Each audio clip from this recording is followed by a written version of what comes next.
Since contemporary urban culture, with its commercial, professional and social intercourse, forces us to be physically close to an enormous number of people, sensitive and nervous modern people would sink completely into despair if the objectification of social relationships did not bring with it an inner boundary and reserve. The pecuniary character of relationships, either openly or concealed in 1,000 forms, places an invisible functional distance between people that is an inner protection and neutralization against the overcrowded proximity and friction of our cultural life. The same function that money has for the style of life also penetrates even more deeply into the individual human subject, not as the distancing from other persons but from the material objects of life. The mere fact that wealth today arises out of the means of production instead of out of the means of consumption as in primitive epochs indicates an enormous degree of distancing. Just as an increasing number of stages are introduced into the production of cultural objects themselves in that the finished product becomes more and more removed from the raw material, so property ownership places the owner technically, and therefore also personally, at a much greater distance from the ultimate goal of all wealth than during the period when wealth merely meant an abundance of immediate possibilities for consumption. The division of labor, conditioned by its interaction with the monetary system, supports similar internal consequences in the sphere of production. The less each individual produces a complete final product, the more his activity appears to be merely a preliminary stage, and the more the source of his activity seems to be removed from the ultimate meaning and purpose of his work. Stated directly, just as money intervenes between person and person, so it intervenes between person and commodity. Since the emergence of a money economy, we are no longer directly confronted with the objects of economic transactions. Our interest in them is disrupted through the medium of money. Their own objective significance becomes dissociated from our consciousness because it is more or less excluded from its proper position in our constellation of interests by their money value. If we recall how often awareness of purpose is arrested at the level of money, then it becomes clear that money and the enlargement of its role places us at an increasingly greater mental distance from objects. This often occurs in such a way that we lose sight of their qualitative nature so that the inner contact with their whole distinctive existence is disrupted. This is true not only of cultural objects, our whole life also becomes affected by its remoteness from nature, a situation that is reinforced by the money economy and the urban life that is dependent upon it. To be sure, the distinctive aesthetic and romantic experience of nature is perhaps possible only through this process. Whoever lives in direct contact with nature and knows no other form of life may enjoy its charm subjectively, but he lacks that distance from nature that is the basis for aesthetic contemplation and the root of that quiet sorrow, that feeling of yearning estrangement and of a lost paradise that characterizes the romantic response to nature.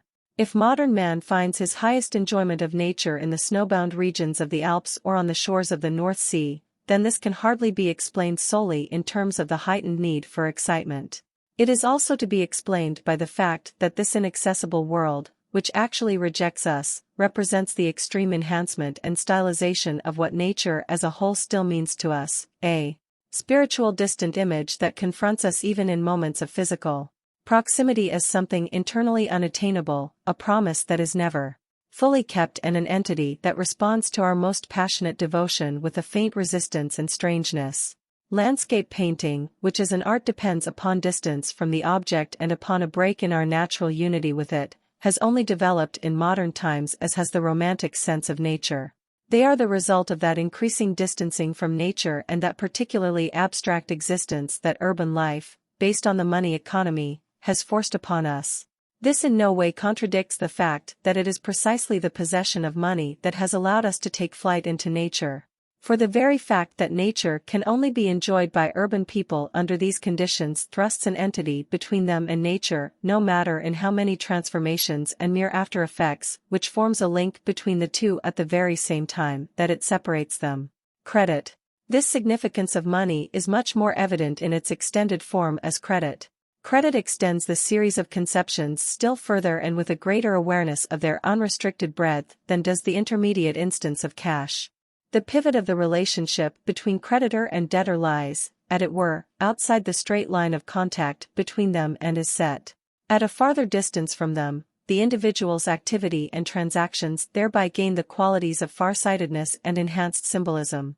In that the bill of exchange or the concept of money debt in general represents the values of distant objects, they are condensed, as it were, in the bill just as the view over a spatial distance condenses the contents of the view by a perspectival shortening. And just as money places a distance between ourselves and objects, and also brings them closer to us, thereby displaying its specific indifference in these contrasting effects, so too the instrument of credit has a dual relationship to our total assets. On the one hand, it has been pointed out that check transactions are a palliative against extravagance. Some people are more easily inclined towards unnecessary spending when they have cash in hand than if the money is deposited with a third party and can be used only by drawing a check. On the other hand, it seems to me that the temptation to imprudence is particularly strong if one does not have all the disposable money before one's eyes but can dispose of it merely by the stroke of a pen. On the one hand, the form of check transactions, through the multiple mechanism that we have set in motion, dissociates us from money, while on the other it makes the transaction easier, not only because of the technical convenience but also psychologically, because money as cash gives us a visual impression of its value and makes it harder for us to part with it.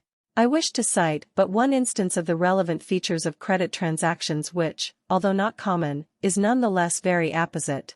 A traveler relates that an English businessman once gave this definition: the common man is one who buys goods by cash payment, a gentleman is one to whom I give credit and who pays me every 6 months with a check.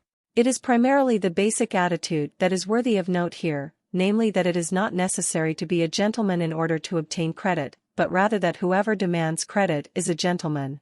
That credit transactions seem to reflect greater distinction may be traced back to two different sentiments. First, they demand trust. It is the essence of distinction not to demonstrate its views and their value but simply to presuppose adherence to them. Similarly, this is also the reason why the ostentatious display of wealth is a sign of lack of distinction. Certainly, any trust always implies a risk. Persons of distinction demand that one takes this risk in doing business with them, the implication being that they do not recognize a risk and are unwilling to pay a premium for it because they consider themselves to be absolutely reliable. This attitude is reflected in Schiller's epigram, that noble characters pay only with what they are and not with what they do. It is understandable that mere payment in ready cash suggests something petty bourgeois to this businessman, since in this instance the stages of the economic series are anxiously compressed, whereas credit creates a distance between them that he controls on the basis of trust. It is a feature of higher stages of development everywhere that the original closeness and immediate unity of the elements is dissolved in order to unite them, as independent and distinct entities, in a new, more abstract and comprehensive synthesis. In credit transactions, the immediacy of value exchange is replaced by a distance whose poles are held together by trust in the same way as religiosity is more intense the greater is the distance, in contrast to anthropomorphism and all sensual conceptions, between God and the individual soul in order to call forth the most considerable degree of belief so as to bridge the distance between them. The reason why the element of distinction in credit is no longer felt in larger transactions in the business community is because credit has become an impersonal organization and trust has lost its specific personal character, without which the category of distinction cannot be applied. First, credit has become a technical form of transaction either with or without very much reduced psychological overtones. Second, the accumulation of small debts up to the final payment by check brings about a certain reserve on the part of the buyer in relation to the trader. The continuous and direct interaction that is common to cash payments is eliminated. Viewed from the outside and, as it were, aesthetically, delivery by the businessman has acquired the form of a tribute, of an offering to the powerful that is accepted, at least in individual cases, without a corresponding return. Since payment at the end of the credit period is made not from person to person but by a check, by an order, as it were, to the objective account at the bank,